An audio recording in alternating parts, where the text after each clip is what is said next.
이건 사업이다. 그러면 사업이다라고 하면 혹시 네. 백경정님은 윤석열, 김건희가 마약 사업을 했을 거라고 보신다 이겁니까? 그 사업을 누가 했겠습니까? 너무나 어마어마한 거예요.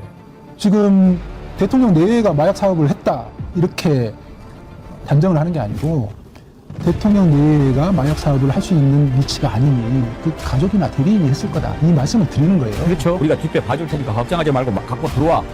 신체에 필로폰을 덕지덕지 부착하는 것은 굉장히 오래된 수법이에요. 지금 쓰지도 않아요. 쓰면 다 걸리기 때문에 쓰지 않는 겁니다. 이것 별도의 특검이 필요한 사안이겠네. 제 김건희하고 윤석열 이자들이 마약 쪽과 어떤 관련이 있길래 이렇게 덮어주고 이랬을까 이제 궁금했는데 두 가지로 지금 생각해 볼 수가 있어요. 네네. 하나는 직접적으로 마약 밀수하고 연관이 돼 있을 가능성. 두 번째는 아까 말씀하셨듯이 최은순이가 평택에서 보세창고 관련해서 밀수하던 일을 봐주던 사람들을 살려주기 위해서 이번에도 야, 그것 좀 덮어줘. 지난번에 임성근이 봐주듯이 이렇게 해서 된 것인가. 이제 이 두 가지인데 아까 말씀하실 때 그런 건가 했는데 단순히 최은순이 건 봐준 사람 봐주려고 하기에는 너무 크다 말이에요. 그러면 지금 생각하시기에 어느 쪽일 가능성이 더 높다고 보십니까? 지금 그들이 평택항에서 집사 역할을 하다가 인연이 돼서 군용노비를 했다. 그 가설은 이미 깨졌어요. 예, 그것은 그 가설은 이미 머릿속에서 이미 지워졌고 의미가 없고요. 처음에는 그럴 수도 있겠다 했는데 지금 돌아가는 상황으로 보면 이건 사업이다. 이것은 국제 마약 조직 간에 연계돼 가지고 마약을 밀수해서 한국에 유통시켰다. 그게 아니에요. 그런 일은 조직 간에 일어나지 않습니다. 마약 몇 킬로만 손실되거나 분실돼도 조직 간에 전쟁이 일어나는데. 잠깐만요. 제가 지금 좀 몸이 떨릴 정도로 놀라워서 지금 그러면 사업이다라고 하면 혹시 백경정님은 윤석열, 김건희가 마약 사업을 했을 거라고 보신다 이겁니까? 그 사업을 누가 했겠습니까? 우와. 아니 저는 정말 놀라운 게 일반 사람이 그런 이야기 하면 그래 네가 이렇게 이야기할 수도 있지 그러겠지만 다른 분도 아니고 그 사건을 직접 수사하셨고 그 내용을 누구보다도 잘 알고 그리고 그 뒤로 얼마나 그 부분을 깊이 들여다보셨겠어요. 그런 백경정님이 이 사건은 윤석열과 김건희가 마약 사업을 벌인 것으로 보인다. 이 말씀은 너무나 어마어마한 거예요. 그 얘기를 제가 24년 국회 청문회가 있었습니다. 조지호 경찰청장 청문회 나가기 전부터 제가 얘기를 했던 그 부분이고요. 그게 언론에 실리지 않았을 뿐이고 지금 대통령 내외가 마약 사업을 했다 이렇게 단정을 하는 게 아니고 대통령 내외가 마약 사업을 할 수 있는 위치가 아니니 그 가족이나 대리인이 했을 거다 이 말씀을 드리는 거예요. 그렇죠. 근데 개입이 돼 있을 거라고 이제 보시는 거 아닙니까? 누군가가 직접적으로 막 지그들이 마약을 한 것보다도 일단 누구를 시켜서 마약하러 우리가 뒷배 봐줄 테니까 걱정하지 말고 막 갖고 들어와. 다 막아줄 테니까 지금 그랬을 거라는 거 아닙니까? 제가 환기 한번 시켜드릴게요. 신체에 필로폰을 이렇게 덕지덕지 부착하는 것은 굉장히 오래된 수법이에요. 지금 쓰지도 않아요. 이걸 쓰는 사람들은 정신이 나간 사람들로 취급을 받아요. 이렇게 유통시키는. 그 다음에 나무도마에 잘라서 이렇게 집어넣어가지고 들어오는 걸 국민들이 보시고 신기하잖아요. 굉장히 오래된 수법이에요. 이 고전적인 수법을 쓰지 않아요. 쓰면 다 걸리기 때문에 쓰지 않는 겁니다. 근데 21명의 마약 조직원들이 과연 21명만 있겠습니까?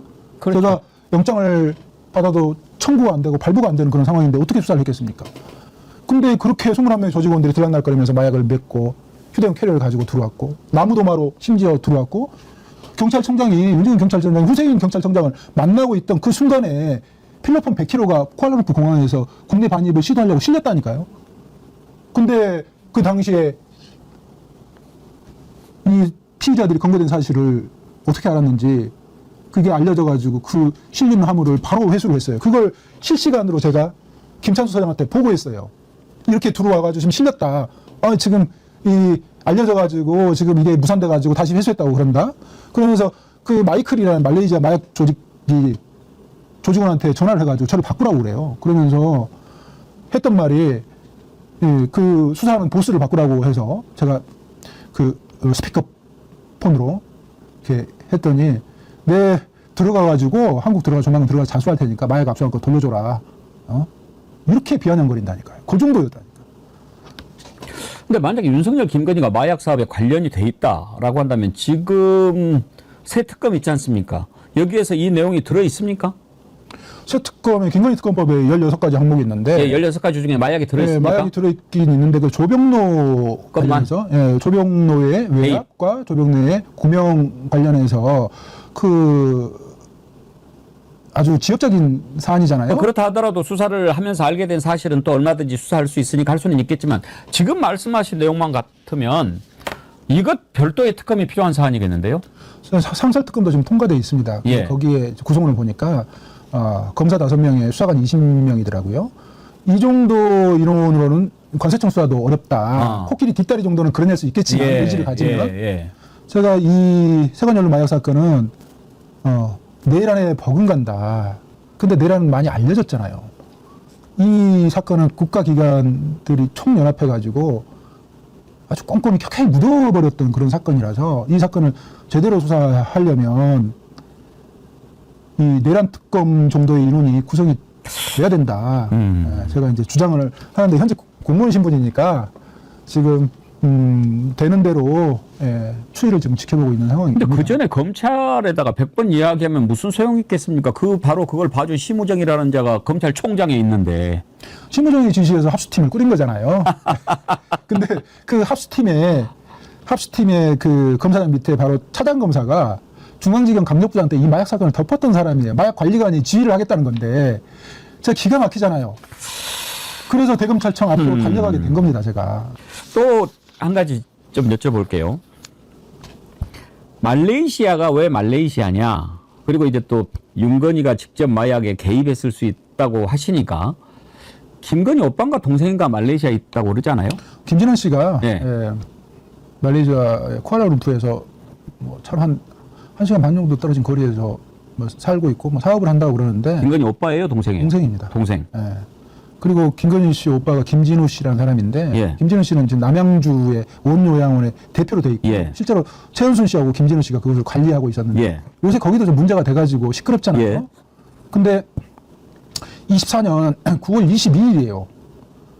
김진우 씨의 심부름을 하던 젊은 친구가 30대 중반쯤 되는 남자가 김진우 씨 만나고 이렇게 돌아오는 길에 광진경찰서 강력팀에 체포되는 일이 있었어요. 근데 그 사람이 마약을 소지하고 있었단 말이에요. 김진우가? 네, 최은순 김진우를 만나고 오던 사람이 마약을 소지하고 있었는데 그것을 열린공감TV라는 매체에서 잠복하다가 그것을 이렇게 영상을 촬영한 거예요. 그래서 제가 이제 그것을 듣고 그 열린공감 대표 정찬수 대표님께 전화를 해봤어요. 이게 어떻게 된 거냐. 거기서 최은순 김진우의 그를 미행을 하다가 이상한 사람이 자꾸 왔다 갔다 해서 그 차를 쫓아가 봤다. 그게 오피러스라는 차인데 그 차를 쫓아가면서 이렇게 미행을 했는데 갑자기 형사들이 들이닥쳐가지고 체포를 하더라. 근데 트렁크에서 마약이 나왔다. 그 이후에는 수사의 영역이라 우리가 취재로서는 접근할 수 없었다. 이렇게 말씀을 하셨단 말이에요. 그래서 제가 그때 이제 열린공감 TV하고 인연이 돼서 이 실체를 함께 밝혀봅시다. 목숨을 걸어봅시다. 이렇게 얘기를 하면서 같이 지금까지 이렇게 취재하고 협업을 해왔던 거거든요. 지금 그러면은 차관 그 말레이시아에 있는 동생이 마약 사업과 관련돼 있을 가능성을 그러면 얼마나 보십니까? 말레이시아에 김진환만 있는 게 아닙니다. 이 윤석열과 김건희 씨를 키워냈던 키다리 아저씨가 있어요. 누구예요? 김충식이죠. 거기가 말레이시아에 있어요? 네네. 여기가 말레이시아만 있는 게 아니고 인도네시아, 그 다음에 캄보디아 이런 곳에서 특별한 사업을 하고 있다고 합니다. 이것은 제가 수사한 게 아니고 열린공감 TV 매체 취재 내용이에요. 그리고 또 특별한 의미가 있는 게 동남아에 이 특별한 예산들이 엄청나게 지금 투입이 됐거든요. 윤석열 정부 때. 그게 이제 그런 부분들을 우리가 살펴보면 흐름을 찾을 수 있을 텐데 이 부분들은 지금 현재는 뭐 취재하고 있는 것으로 알고 있고 그렇습니다. 제가 뭐 알겠습니다. 한두 가지 좀 궁금한 것 더 여쭤볼게요. 윤석열이가 김건희랑 같이 용산에서 빠져나올 때 엄청난 양의 수돗물 사용이 논란이 됐거든요. 네네. 그래서 일부에서는 이제 마약 얘기가 나와서 마약 흔적을 지우기 위해서 엄청나게 물을 썼다. 그런 얘기도 있었지 않습니까? 관련이 있을 수 있습니까? 저한테 많은 분이 질의를 하셨는데 그 부분에 대해서는 제가 말씀드리기가, 왜냐하면 저는 수사를 했던 사람이니까, 뭐 이렇게 추정이 된다 이렇게 말씀드리기는 좀 어려울 것 같고요. 저는 그 부분에 대해서는 언급하기가 조금 그렇습니다. 수사의 범위를, 확인의 범위를 좀 넘어서는 그런 무슨 거기 말씀인지는 때문에. 알겠습니다. 그러면 이렇게 여쭤볼게요. 물 같은 거를 막 계속 틀면 마약은 없어집니까? 그 마약이 필로폰이 순도가 좋은 것들은 이 암모니아, 쾌쾌한 메스타암페타민 예. 그 냄새가 쾌쾌한 냄새가 나요. 예. 그게 이제 어떤 사람들은 이 겨드랑이 냄새라고 표현을 하기도 하는데, 암내 나는 것 같은 거. 암내 같은 그런 냄새가 이렇게 맡아보면 납니다. 예.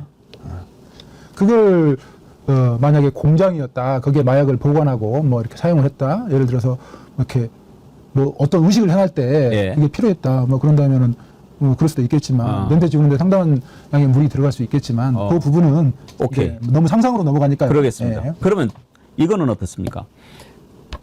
내란을 일으켰을 때 이른바 사살 명단 막 이런 게 돌았잖아요. 네. 그리고 체포에는 한동훈이 분명히 이제 들어 있었고 나중에 사살 얘기까지 나왔는데 한동훈을 체포하고 이를테면 사살 얘기까지 나온 것은 네. 마약 관련해 가지고 아까 대검 소검 나눴잖아요. 이것과도 관련이 있을 수 있을까요? 저는 그렇게 판단하고 있습니다. 네. 저는 이 국민들 앞에 이 마약 사건의 원천이 무엇인지 설명할 수 있어야 했어요. 그래서 엄청나게 고민을 하고 여러 방면으로 제가 지구대에 쫓겨났지만 발품을 팔아서 알아보기도 하고 여러 매체들과 협업하고 이렇게 했습니다. 한동훈은 제가 말씀드렸지만 23년 4월 달에 전쟁을 선포하면서 우리가 바빠졌잖아요. 마약 수사가 엄청나게 진행이 됐어요. 그러는 과정에서 점점 멀어졌죠. 윤석열, 김건희 씨와 점점 멀어졌고, 예전에 김건희 씨와 카톡을 수백 번 주고받던 그런 사이가 이제 아니게 됐습니다. 백현웅 수사팀에서 9월 달에 말레이시아 마약 조직을 밝혔는데 한동훈은 나서지 않았어요. 이현석도 나서지 않았어요. 대통령실에서 윤석열 대통령은 경찰 지휘부와 관세청장 힘만으로 백현웅을 제압하려고 했습니다. 근데 그게 안 되니까 추후에 23년 10월 10일자로 한동훈과 이원석이 나서게 됐어요. 그러면서 더 사이가 안 좋아지게 된 겁니다. 이러면서 윤석열은 이때부터 검찰의 반란을 소검에 반란을 의심하기 시작했고, 윤석열 대통령이 이렇게 평가하는 부분이 있어서 말씀드립니다. 윤석열 대통령은 검찰권을 활용해서 그 자리까지 올라간 사람이에요. 검찰 권력의 그 파워와 두려움을 잘 알죠. 근데 약점을 지고 있잖아요.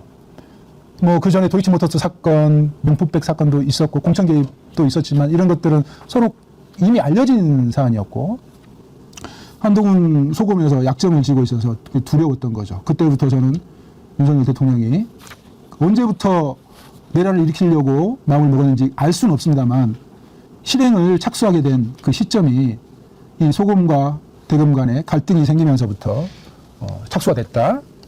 그때부터 군인들과 가까이 하기 시작했고, 마음을 먹었을 때 24년 9월쯤 됐을 때는 아예 충암고 라인으로 뭐 김용현 국방부 장관, 여인영 방첩사령관 이렇게 교체를 하고 각 사령관들을 핵심 멤버로 군인들로 이렇게 교체를 하고 군인들 실무자들하고 골프 치러 다니면서 과시를 한단 말이에요.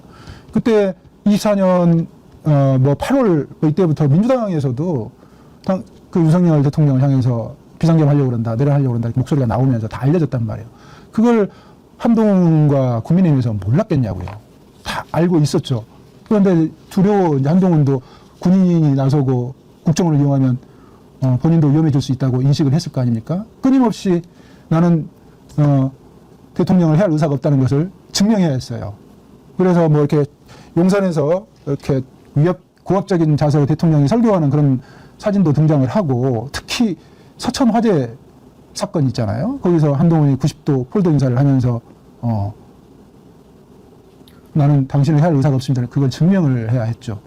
그렇게 진행을 해오면서 총선 과정이 되면서 총선에서 국민의힘이 참패를 했고 윤핵관들로 칭해지는 사람들로부터 축출을 당해서 권력을 상실하게 됐습니다. 불안했죠. 그때 창원지검에서 어떤 사건을 하고 있었습니까? 명태균 게이츠, 공천 개입, 여론 조작 이 사건을 수사를 하고 있었는데 그게 9개월 동안인가 이렇게 고이 묻혀 있었단 말이에요. 창원지검에 조용히. 그게 어느 순간에 9월 달인가요? 24년 9월 달인가요? 불거져서 나왔습니다. 그게 전국을 뒤덮었고요. 지옥문이 열렸다는 등 판도라의 상자가 열렸다는 등 윤석열 정권이 끝났다는 등 이런 얘기들이 흘러나왔지만 지금 상계법은 어떻습니까? 명태균의 몸값만 명태균한테 마이크만 쥐고 스피커만 쥐어준 그런 꼴이죠. 실체는 지금 명태균이 얘기하지 않으면 밝히기도 어려운 그런 상황이 돼버렸단 말이에요. 알겠습니다. 지금 이렇게 말씀을 쭉 듣다 보니까 왜 1시간 갖고 안 되겠다고 말씀하셨는지 제가 이해가 되는데 한동훈과 윤석열이 관계가 틀어진 게 이것이었을 수 있다라고 한다면 우리가 지금 윤석열이 내란을 일으킨 이유가 자신과 김건희가 저지른 죄들이 세상에 이제 곧 드러나게 될 것 같으니까 그것을 덮기 위해서 말도 안 되는 이유로 비상계엄을 선포하고 내란을 일으킨 거다. 이렇게 지금 보고 있는데 네네. 그 이유 가운데 어쩌면 가장 큰 이유가 이것일 수도 있겠다. 그런 생각이 드네요. 어제 백혜령 경장 아시죠? 네. 2시간 인터뷰를 했거든요. 사실 어제 기자회견도 있고 10시부터 시작해가지고 한 4시간 마라톤 방송을 했는데 2시간 가지고도 부족해요. 근데 나오는 얘기들이 얼마나 이건 놀랍고 두렵고 그랬는지 더 하자니 4시간씩 지켜보신 시청자님들도 좀 쉬셔야 되고 그래서 한 번 더 모시기로 했는데 일단 제가 가장 충격받은 것은 이제 백혜령 경정 우리가 알게 된 것은 세관과 짜고 그러니까 마약을 밀수를 하는데 그걸 세관이 눈 감아준 거 아니에요? 그래서 이거는 정말 안 된다라고 했는데 그것도 최병 사건 박정훈 대령과 상당히 비슷한 그런 그 분위기예요. 잘했다 칭찬했는데 나중에 또 어딘가에서 야 그거 안 돼 경로야 이러면서 이제 결국은 못하게 되고 박정훈 대령 밀려나듯이 지금 영등포 경찰서 형사과장으로 팀장을 했던 사람을 지구대로 보낸단 말이에요. 그런 정도인 줄 알았는데 이제 본인이 그동안의 수사를 하면서 봤고 또 당하면서 계속적으로 들여다봤을 거 아닙니까? 그러다가 내린 결론이 아 이거는 윤석열 김건희가 한 거구나 라는 확신을 갖게 됐더라고요. 전혀 이게 일리가 없는 얘기가 아닙니다. 일단 윤석열 김건희가 어느 정도나 개입됐을 것이라고 보느냐 그 질문에 대한 답변부터 한번 들어보시죠. 이건 사업이다. 이것은 국제 마약 조직 간에 연계돼 가지고 마약을 밀수를 해서 한국에 유통시켰다. 그게 아니에요. 그런 일은 조직 간에 일어나지 않습니다. 백경정님은 윤석열 김건희가 마약 사업을 했을까라고 보신다 이겁니까? 그 사업을 누가 했겠습니까? 제가 지금 좀 몸이 떨릴 정도로 놀라워서 지금 제가 24년 국회 청문회가 있었습니다. 예. 조지호 경찰청장 청문회 나가기 전부터 제가 얘기를 했던 그 부분이고요. 그게 언론에 실리지 않았을 뿐이고 지금 대통령 내외가 마약 사업을 했다 이렇게 단정을 하는 게 아니고 대통령 내외가 마약 사업을 할 수 있는 위치가 아니니 그 가족이나 대리인이 했을 거다 이 말씀을 드리는 거예요. 그렇죠. 신체에 필로폰을 덕지덕지 부착하는 것은 굉장히 오래된 수법이에요. 지금 쓰지도 않아요. 그 다음에 나무도마에 잘라서 이렇게 집어넣어가지고 들어온 걸 국민들이 보시고 신기하잖아요. 굉장히 오래된 수법이에요. 이 고전적인 수법을 쓰지 않아요. 쓰면 다 걸리기 때문에 쓰지 않는 겁니다. 근데 21명의 마약 조직원들이 과연 21명만 있겠습니까? 그렇죠. 제가 영장을 받아도 청구가 안 되고 발부가 안 되는 그런 상황인데 어떻게 수사를 했겠습니까? 근데 그렇게 21명의 조직원들이 들락날거리면서 마약을 맺고 휴대용 캐리어를 가지고 들어왔고 나무도마로 심지어 들어왔고 필로폰 100kg가 쿠알라룸푸르 공항에서 국내 반입을 시도하려고 실렸다니까요. 백혜령 경정은 인천 세관을 통해서 마약 들어오는 것을 적발을 했고 그 과정에서 세관이 봐주는 것을 딱 잡은 거죠. 그 통해서 들어왔던 마약이 보통 그 분량이 아닙니다. 지금 이게 증거 사진인데 약 20kg이 들어왔어요. 하나에 1.2kg입니다. 제가 어제 물어봤는데 이게 어느 정도 되냐. 한 번 투약하는 게 0.03g이에요. 그램. 그러면 1.2kg이면 쟤는 산수가 잘 안 돼가지고 이게 몇 명분입니까? 이게 원래요, 갑자기 떼돈 버는 거, 그 주가 조작하고는 비교가 안 되죠, 마약 사업은. 이런 정도의 어마어마한 필로폰을 어떻게 가지고 들어왔느냐? 몸에 붙이고 들어왔다는 거예요. 요즘에 그렇게 하는 마약 범죄자들 거의 없어요. 그리고 또 나무 도마, 이렇게 나무 도마 사이에 숨겨서 들어왔어요. 그 주방용품처럼 뭐 도마, 그릇 이렇게 해가지고 그 사이에 숨겨가지고 들어왔는데 요즘에는 이런 것도 이제 낡은 수법이라서 쓰지를 않는다는 거예요. 근데 버젓이 이렇게 해서 들어올 수 있었던 건 뭐냐? 세관 직원이 이 사람을 안내를 해줘요. 이쪽으로 오세요. 이렇게 돼서 이쪽으로 나가세요. 안녕하세요. 이렇게 했다는 거예요. 마약 수사를 하면서 세관이 연루된 걸 알았어요. 야, 이놈들 세관이 돈 받아먹고 일자들 봐주는구나. 이런 정도 생각했겠죠. 그래서 백혜련 경정이 그걸 이제 딱 포착을 하고 수사를 해서 발표를 딱 하려고 하는데 그 전에 이제 영등포 경찰서장 김찬수 잘했다. 정말 우리 한 건 했네. 이랬는데 갑자기 이게 또 분위기가 달라지는 거예요. 야야야 그거 하면 안 되겠어. 왜? 여기서 도대체 이자는 뭡니까? 그래서 그 뒤로 이제 계속 압력이 들어오고 자기하고는 일면식도 없는 서울청의 생활안전부장인가 하는 조병로인가? 조병로. 뭐 이런 자들이 또 전화 와가지고 그거 뭐 그러면은 관세청하고 경찰하고 부딪히는 모양 뭐 말도 안 되는 소리라고 미친놈 아닌가 이랬을 거 아니에요? 그랬는데 이제 그대로 벌어지는 걸 보니까 공항에는 원래 모든 기관이 다 나가 있습니다. 여러분들 아시겠지만 뭐 검역이 있으니까 농림축산 그리고 또 방역이 있으니까 보건복지 다 나가 있죠. 근데 보건복지는 뭐 이제 밀수하고는 좀 상관이 없으니까 빠지고 거기에 보면 검찰, 경찰, 농림축산부, 국정원, 방책사까지 나가 있어요. 그런데 전부 눈을 감게 만드는 거예요. 공항의 모든 기관을 움직일 실력자 누구겠습니까? 그 뒤로 수사를 못하게 하고 이걸 갖다가 그때 당시에 인천지검에서 수사를 딱 하는데 그 인천지검장이 누구였는지 아십니까? 심우정이었어요. 심우정. 수사를 안 해버려. 덮어버려. 이랬다는 거 아닙니까? 그러면 정말 이게 김유정 의원님 저 어제 이야기를 들으면서 막 머리가 막 빙빙빙 돌았어요. 그러니까 저희가 처음에 이 사건 터졌을 때도 굉장히 충격적이었는데 지금 시간이 지날수록 이거는 그냥 어지간한 중간 단계에서 이렇게 마약을 아무렇게나 들여오고 무사 통과하고 심지어 친절하게 VIP 모시듯이 안내하고 안녕히 가세요. 이렇게 할 수 있는 정도라면 저희 상상을 뛰어넘는 그런 일 아니겠어요? 그렇다면 마약과의 전쟁을 부르짖었던 윤석열 정권에서 이 정도로 할 수 있는 사람은 어느 급일까? 최소 장관 이상이어야 되는데 이거는 대통령실의 누군가 윤석열 부부 그쯤 돼야지 사실은 관세청장, 서울청장, 국가수사본부 다 움직일 수 있는 거 아닐까요? 그러니까 백혜련 경정은 충분히 이렇게 의심할 만한 개연성 있는 사건이라고 보고 있는 것이고 저희도 충분히 거기에 동의하고 있습니다 지금. 그러니까 너무 심각한데요. 보통 문제가 아니더라고요. 네. 네, 그래서 저는 이 문제를 두 개로 말씀하신 것처럼 거의 영화 같잖아요. 그러니까 맨 처음에 갑자기 윤석열이 마약과의 전쟁을 선포하고 한동훈이 법무부 장관을 하면서 이걸 특별하게 주장을 했고 강조를 했었고 그다음에 그 이후에 컨트롤 타워를 대검찰청에 세웠고 말씀하신 것처럼 심우정은 인천 지검장을 했으니까 치는 라인이 다 여기에 연루되어 있는 상황이고 그럼 왜 이렇게까지 마약과의 전쟁을 했을까? 그러니까 이건 제가 이제 추정입니다만 마약과의 전쟁을 하게 되면 사람들이 쫄겠죠. 마약하는 사람들이. 그러면 마약하는 사람들이 기존에 했던 방식과 보다 좀 덜하겠죠. 덜하면 어떤 일이 벌어지겠습니까? 독과점이 벌어지겠죠.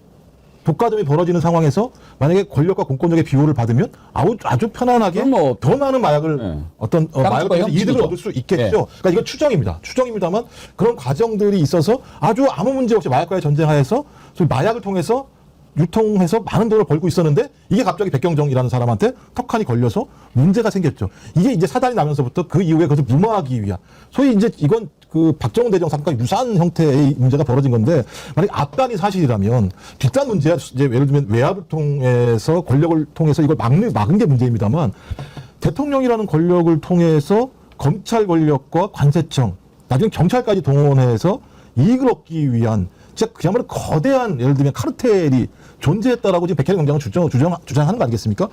전 이건 그러면 말씀하신 것처럼 지금 세 개 정도 벌어지고 있는 특검 이상의 파괴력을 가지고 있는 도대체 이해가 안 되는 상상이 안 되는 견대미문의 사건이 벌어졌다. 라고 볼 수 있는 거기 때문에 말씀하신 것처럼 여기에 대한 실체를 밝히는 건 또 다른 정의를 세울 수 있는 내용들이기 때문에 저희가 이 부분은 좀 더 면밀하게 하지만 정확하게 실체를 밝혀야겠죠. 아직까지는 저희들의 추정이기 때문에 정말 말씀하신 것처럼 공포감 정도를 뛰어넘어서 뭐 이런 인간이 다 있지 정도의. 어제 백혜령 경정하고 2시간 인터뷰하면서 제가 그 백경정의 어떤 결의 그런 걸 느끼기는 했어요. 이건 그리고 이제 막 좀 답답해 하더라고요. 이렇게 큰 사건인데 왜 언론에서는 이거를 이렇게 주목하지 않을까 그런 아쉬움이 좀 묻어났는데 박영식 앵커님 요즘 이제 평택 얘기가 많이 나오잖아요. 네. 김충식 뭐 이렇게 나오니까. 근데 백경정도 맨 처음에는 이거 왜 이렇게 못하게 하고 막지? 그러면서 알아보니까 최은순이가 평택을 통해서 보세 이렇게 뭘 수입하고 이런 일들을 했대요. 그 과정에서 봐준 사람이 있었을 거 아니에요. 우리가 뭐 영화도 보면 나오듯이 옛날 최민식이 나온 거 뭐지? 범죄와의 전쟁? 네, 거기 그때도 보면 세관이죠. 찔러주고 그런 식으로. 그래서 아하 이번에 그러면 마약 가져온 놈들이 그때 뭐 봐준 사람하고 관련이 돼 있거나 최은순하고 저기 하니까 좀 봐주라고 하는구나 이런 정도로 본인도 처음에는 생각을 했다는 거예요. 그런데 이제 밀려나고 또 그 뒤로 얼마나 많이 들여다보고 그랬겠어요. 수사하면서도 개인적으로도 말레이시아를 한번 가려고 했대요. 그런데 딱 보니까 이건 단순히 뭐 최은순 관련된 놈 봐주려고 한 게 아니더라 이거예요. 들어가면 들어갈수록 모든 기관이 다 장악이 돼 있다는 거죠. 예, 아까도 뭐 그 백혜령 경정께서 방송하신 내용을 보건대 뭐 방첩사뿐만 아니라 국정원까지 다 동원되지 않았겠느냐. 검경 국가기관 모든 기관들이 이 사건에 동원됐을 가능성을 제기를 했고 그 윗선은 그럼 누구겠느냐라고 한 게 결국 윤석열과 김건희 아니겠어요? 그 근거라는 게 사실 주장한 내용을 들여다보면은 용산에서 이 사건을 주시하고 있다라는 증언을 그 진술을 직접 본인이 들었다라는 거 아니겠습니까? 이제 이 브리핑을 무마하려고 한다라든지 사건을 무마하는 과정에서 백혜령 경정의 윗선에서 그런 증언이 나왔다는 것이고 두 번째로는 윤석열 정부에서 이루어졌던 여러 가지 사건들은 대부분 성격이 좀 비슷하다고 보는데 아까 김종욱 교수께서 말씀해 주셨던 이 박정원 대령 사건과는 뭐가 유사하냐면 일단 두 사람 다 내부 고발자가 된 거예요. 두 사람 다 수사 책임자인데 내부 고발자가 된 것이고 이 사건과 관련해서는 이해할 수 없는 대통령실이나 그 상부의 지휘, 개입, 의혹들이 분명히 있는 거고요. 마지막으로는 이제 브리핑을 무마하게 만드는 그 시도조차도 똑같습니다. 그래요. 예. 완벽하게 똑같습니다. 박정원 대령의 브리핑을 못하게 만들었잖아요. 백혜령 경정의 브리핑도 마찬가지로 못하게 됐고요. 그 폭로 이후에 결국 내부 고발자들이 폭로하고 나서 어떤 불이익을 겪었냐라는 건 뭐 다들 아실 겁니다. 박정원 대령도 좌천당하고 백혜령 경정도 좌천당하는 것. 그러니까 이거를 어떤 국민들이 이해를 하겠습니까? 그러니까 결과적으로 이거는 하나의 어떤 기관이나 세관 직원만 연루된 것이 아니라 윤석열, 김건희 내지는 그 휘하에 있는 친윤 검사들, 친윤 기관장들이 모두 다 동원돼서 하나의 사건을 만들어낸 것이 아니라 여러 가지 사건들, 이 사건만 있었겠느냐라는 의심을 대다수의 국민들이 할 수밖에 없죠. 신디 올리님 넷플릭스 시리즈 한 100개도 만들 수 있을 듯요. 정말 보통이 아니었어요. 그런 느낌이. 살사리꽃님 할리우드 영화 소재네요. 부산이 데이님 앵커님 너무 흥미진진하게 하지 마세요. 벌써 2만이 넘었는데 좋아요 안 누릅니다. 예, 좋아요 누르시면 지금 보세요. 드라마에서 하나 나오는 게 있어요. 예. 굿보이라는 드라마가 있어요. 굿보이? 굿보이.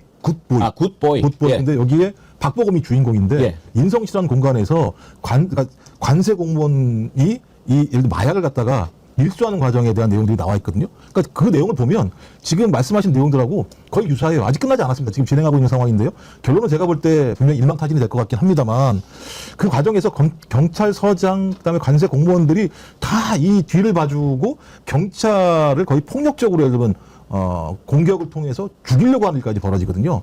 근데 제가 볼 때는 지금 말씀하신 건 거의 굿보이랑 비슷하다. 그건 하나의 도시지만 이건 대통령을, 그 사실이라면 대통령을 필두로 해서 대통령 부인과 모든 공권력이 결합되어 있는 거다라는 생각이 들어서 이건 현실의 영화를 더 능가하는 현실이 대한민국에서 벌어졌다고도 볼 수 있다. 이런 생각이 듭니다. 김영남 의원님 그 백혜령 경정 세관 연루 마약 사건 좀 들어보셨죠? 예, 예. 근데 어제 인터뷰를 했는데 이건 그런 정도 뭐 이게 연루되고 이걸 봐주고 이런 차원이 아니더라고요. 백혜령 경정 말을 들어보면 이건 윤석열, 김건희가 완전히 탑에서 딱 모든 기관을 다 조절해가지고 조율하고 입을 막고 해서 했다. 이런 확언이에요. 예. 어떻게 보십니까? 일단 그 적발된 게 인천공항을 통해서 이제 몸에 필로폰을 덕지덕지 붙이고 이제 들어오다가 걸린 거잖아요. 근데 우리나라가 그렇게 허술한 나라가 아니거든요. 그렇죠. 그게 양도 어마어마하던데 그걸 몸에 이렇게 덕지덕지 물론 옷 안에 그랬습니다만 그렇게 붙여갖고 그 정도 많은 양을 갖고 들어올 수 있는 나라가 아니에요. 아니 그럼 옷 밖에 머플러처럼 들어오겠습니까? 아니 그러니까 그거를 그렇게 했다는 것은 뭔가 단단히 믿는 구석이 아니면 있을 수 없는 범행 방법이에요. 예. 일단 기본적으로. 그리고 지금 밀수를 했다는 그 필로폰의 양이 좀 제각각이던데. 그러니까 백혜룡 경장은 훨씬 많았다는 거잖아요. 근데 마약은 통상 이제 그 마약 사범들이 쓰는 은어입니다만 짝대기 단위로 예. 거래를 합니다. 이렇게 어제 주사기에 뭐 짝짝이 넣어서. 나오더라고요. 예. 보통 이제 한 짝대기에 얼마 이렇게 짝대기 단위로 거래를 하거든요. 근데 그 한 짝대기가 보통은 0.7g 정도 들어가요. 아. 예. 그래서 이제 이런 얘기 해도 되나? 아니 뭐 어제도 일부 얘기를 하셨는데 예. 1회 투약이 0.03g이라고 거기가 시작이에요. 예. 그러니까 그거는 맞습니다. 이제 정확하게 필로폰 초보자들이 쓰는 일회 투약량이 0.03g이에요. 아 그러다가 점차 늘어나는 점점 늘어나죠. 양이 아. 이제 그 중독이 점점 심해질수록 양이 늘어나요. 한 번에 투약하는 양이 정확하게 들으셨네요. 예, 그러니까 예. 0.03부터가 시작이에요. 아 김영남 의원님도 마약 수사를 하셨었군요. 아니 뭐 조금 했죠. 예. 제가 뭐 그거를 전공을 하지는 않았지만 마약 수사를 해본 적은 있죠. 그러니까 0.03부터 시작해서 중독이 점점 될수록 0.05, 0.07 뭐 이렇게 올라가거든요. 근데 그 때에 따라 조금 다르지만 지금 뭐 130kg을 들여왔다, 뭐 아니다 300kg을 들여왔다, 뭐 이랬는데 그 소매가로 보통 그 조금 거기도 가격 변동은 있습니다만 그냥 러프하게 계산하면 그냥 1kg은 한 5억 정도로 계산하면 돼요. 1kg에 5억. 예. 예. 그러면 비싸지 않은 가격이에요. 예. 공정가군요. 그러니까 만약에 정말 이제 마약을 왜 그렇게들 목숨을 걸고 하느냐. 예. 가장 쉽게 큰 돈을 벌 수 있는 것 아닙니까? 그럼요. 예. 그러니까 주가 조작으로 이렇게 하는 것보다 더 많이 벌 수 있는 거죠. 그렇죠. 사실은 적절한 표현인지는 모르겠습니다만 기대 수익률이라는 측면에서는 주가 조작보다 마약 밀수가 훨씬 그러니까 높죠. 목숨 걸고 하는 거죠. 근데 저는 그 얘기를 딱 듣고 그럴 가능성이 있을까? 근데 일단 이런 논리로는 가능성이 있어 보여요. 윤석열, 김건희가 어떤 사람이냐? 윤석열은 권력을 위해서라면 무슨 일이든지 하는 사람이잖아요. 네. 김건희 돈이 되는 거라면 어떤 짓이든지 하는 사람이잖아요. 그러니 뭐 마약 아니라 뭐든지 안 하겠느냐. 나라가 망하든 국민들이 죽든 이런 것에는 관심이 없는 사람들이니까. 그러니까 그때 기사를 보니까 총 74kg. 예. 네? 시가 2,200억 원. 246만 명이 투약할 수 있다고 그때 나와 있어요. 근데 많이 올랐나 보다. 이렇게 요새 기사- 기사가 이렇게 나와 있다. 옛날보다 많이 네. 올랐나 보다. 그쵸, 이제 물가는 계속 오르는 거니까. 근데 보니까 이제 지금 백경정 얘기하는 건 300kg이잖아요. 74kg이 그때도 보면 역대 두 번째라고 그랬거든요. 그렇죠. 어마어마한 양이죠. 300kg 정도면 제가 볼 때는 대한민국 말아먹으라고 작정을 한 거죠. 이게 들어왔다는 얘기는 누군가한테 판매된다는 얘기잖아요. 판매가 안 되면 들어올 리가 없으니까. 그렇죠. 네. 그러면 지금 74kg도 246만 명이라고 얘기를 하는데 300kg이면 제가 볼 때 거의 4배 정도거든요. 그러면 거의 1,000만 명 정도가 투약할 수 있는 양이 들어왔다는 얘기예요. 이 얘기를 들어보면. 아니 두테르테 같은 사람은 마약과의 전쟁을 해가지고 마약 그 관련된 사람들 얼마나 많이 죽였습니까? 그 마약을 잡겠다고 그 나라가 마약으로 망해가니까. 그런데 마약을 밀수를 하는 일에 최고 권력자가 개입을 했다면 이건 말이 안 되는 거죠.